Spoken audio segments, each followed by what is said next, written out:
Did I just find the easiest way to make candles? I think I just may have, and I'm going to show you.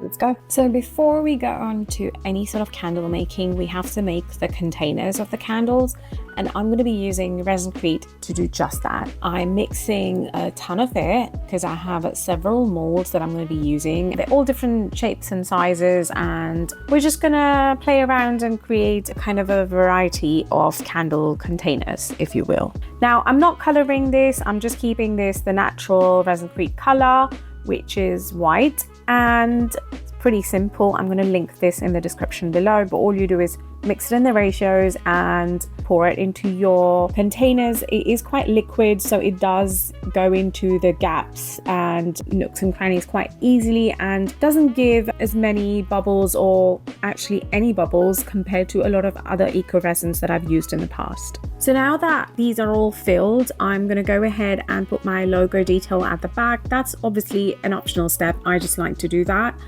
And we will leave these to cure later. So all of these are now cured. It's time for unmolding. I'm going to speed all of this up, and there's not anything too incredibly exciting at this point. Obviously you could have used colors, you could have done marbling, you could have done all sorts with these. I just wanted to go for the white, so that's what I've done, and I'm going to leave these to air out for a day, and we will be back for the next step.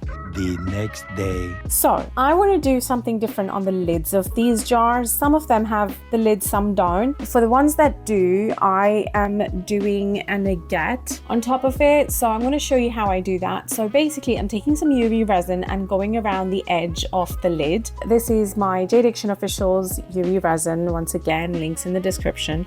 And once that is cured, I'm going to mix up a tiny amount of the 4-hour fast cure resin from Jade Dictions, put that over the lid, and put a gorgeous slice of agate on top.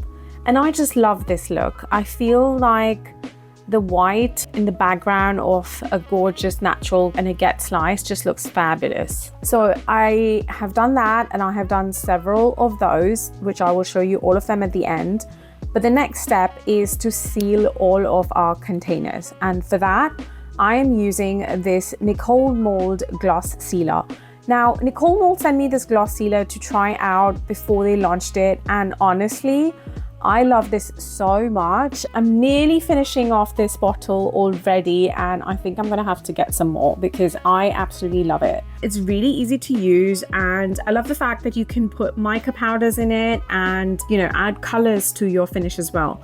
Now, on this occasion, I am not doing that, but if you like to see what I've done previously with this sealer, I do have another video that I posted about how I tested it and what sort of things you can do with it, so go check that out. But for now, I'm just using the sealer and the tools that come with the kit just to coat all of these inside and out. They do recommend 2 coats, and that is what I've done, but I won't bore you with showing you the footage of that same thing again. Also, if you haven't subscribed, make sure you do that. Make sure you like, comment, and click that bell notification so you get notified every time I post a new video. I love to hear from you guys. I love to know what you're liking, what kind of content you don't like, what do you want to see more of. So yeah, leave me a comment. And once these are done, I'm going to set these aside. And one of the jar lids, I made a rose as like a little handle on the lid. So I decided I want to add some mica powder and kind of brush a little bit of that pinky color onto the rose. So again, once, like I said, this is all in the kit in Nicole Mold, and that is me just mixing the mica. And I'm just gonna lightly brush it onto the lid just to sort of give it like a nice feminine, rosy, pinky vibe instead of the plain white, which I also love, by the way, but I just thought, you know, it'd be nice to give it that sort of mica powder sheen and like a blushy effect to the rose. Let me know if you would have done that. Let me know if you wouldn't. And I'm going to show you all of these at the end. Also, this rose that I put on top is from Nicole Molds again.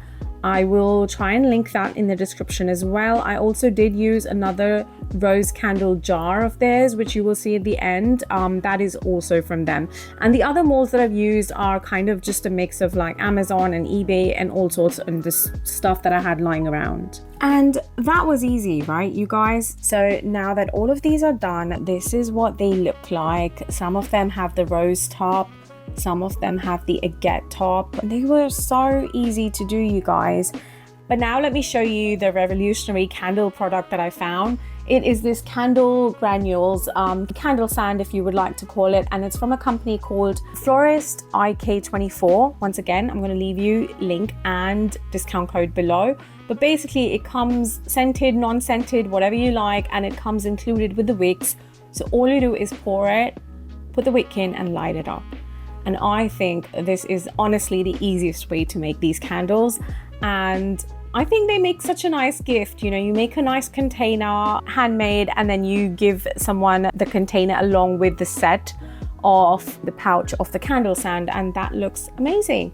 And this is a project that I did a couple of weeks ago, and this is how I have turned these bowls into candles. So let me know what you think of all of these in the comments, and I shall see you in the next video. Bye.